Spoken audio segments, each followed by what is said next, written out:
In today's What If episode, I go back to an old topic I previously covered, the Dark Masters.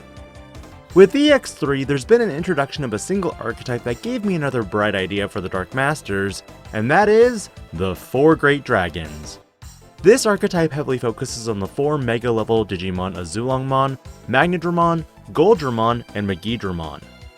But before going too far into this what if topic, if you enjoy these types of videos, do consider liking this video, subscribing to the channel, and hitting that notification bell for more future content. In the previous video, I gave each Dark Master an ability akin to what they do. But now, I bring on a whole new slew of effects with similarities to the option card Trial of the 4 Great Dragons. First, this entire archetype is based around an option card called the Dark Masters. Being a purple option card, this card has an 8-play memory cost. Main, draw 3 cards, trash 2 cards. Then place this card in the battle area. Also, main, delay, trash this card in your area to activate the effect below. And like all delay effects, you can't activate it the same turn you play the option card. But the delay effect allows you to play 1 card with Dark Masters in its traits from your hand without paying its memory cost. Digimon played by this effect cannot Digivolve to level 7 and is deleted at the end of the opponent's turn. You could say I basically copied Trial of the 4 Great Dragons, but actually did something with the effects that will let you turbo out your Dark Masters. Not to mention your Dark Masters actually have trash effects that will proc when you trash them.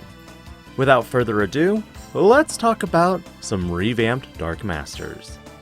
First up, Metalseadramon. This Digimon is a blue-purple Digimon with a 12 play cost or 4 Digivolution from a level 5 blue or purple Digimon. When this card is trashed from your hand, return 1 level 4 or lower Digimon to your opponent's hand. For every 10 cards in your trash, increase the level by 1. On deletion, if you don't have the Dark Masters in play, you may play one from your hand to the battle area. The focus of this video is less on the stats and more on the effects. Basically, you get a bounce stuff and bigger stuff the more cards you have in trash. Puppetmon's also not much different in terms of stats, being a purple green Digimon that when this Digimon is trashed from your hand, suspend 1 Digimon or Tamer. Then if you have 10 or more cards in your trash, place 1 suspended card on the field at the bottom of its owner's deck.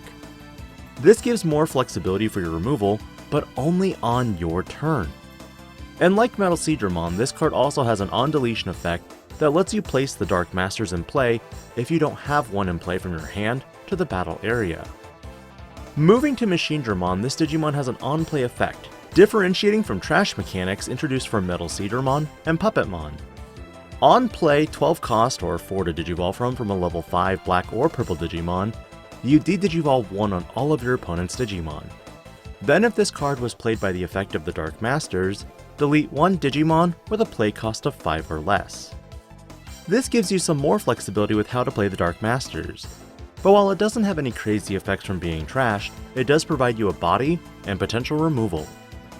But lastly, the Dark Master of Trickery, Piedmon. Piedmon when Digivolving allows you to return 1 card with Dark Masters in its traits to your hand.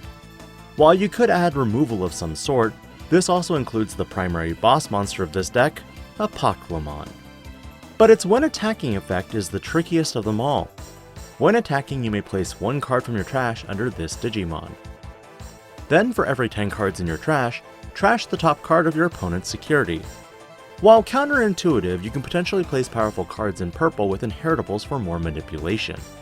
Even decks like Beelzemon could utilize this card if you're wanting to go for cheeky placements of Wizardmon or other purple inheritables. But ultimately, this deck's goal is to build towards one specific card, and that card is Apocalymon. Apocalymon took many elements from existing Digimon, but at the same time, I wanted to stay a little bit more canon to the original appearance in the Digimon Adventure series. First off, you can only have 1 Apocalymon Digimon on the battlefield. This is one thing I wanted to do immediately, having seen 2 Death X-Mons in action. This Digimon is a white Digimon with a play cost of 20 and no level. When you would play this card, you may place cards from your hand or trash with or contain Dark Masters in its traits with different card numbers under this Digimon. If there are 4 different Dark Master Digimon under this Digimon, reduce the play cost to 0. So hear me out. You literally absorb Digimon with the Dark Master trait in the trash, and if you have uniquely Metalseadramon, Puppetmon, Machinedramon, and Piedmon, the cost for on-playing it becomes 0. Which makes sense, as after the 4 Dark Masters were defeated, this guy made an appearance. On play in all turns. Once per turn, you may return 1 card from underneath this Digimon to the bottom of the deck to activate an on-play or main effect. On deletion, if this Digimon had 5 or more Digivolution sources, delete all Digimon on the field. Unrealistic in some ways, but with more protection effects from deletion and also decoy being a thing, is this effect really too powerful? If anything, I want to do more to throw back to the show. Keep in mind for this episode, I've strictly covered the Dark Masters and Apokarimon. But here's another fun element I omitted from this episode. That text of Digimon with Dark Masters in its traits? There's also going to be another trait specifically designated for Servant of Dark Masters, which would feature other cards like Devimon, Myotismon, Scorpiomon, Cherrymon, Combo Brothers, Gigadramon, and Megadramon, and of course Lady Devimon. What are your thoughts on the new and improved concept for Dark Masters? Would you love to see something like this make its way into the Digimon trading card game? Or is it still too much in your mind? Let me know your thoughts, and I'll catch you next week on probably what will be my most controversial topic yet. This is Digi-Panda, logging out.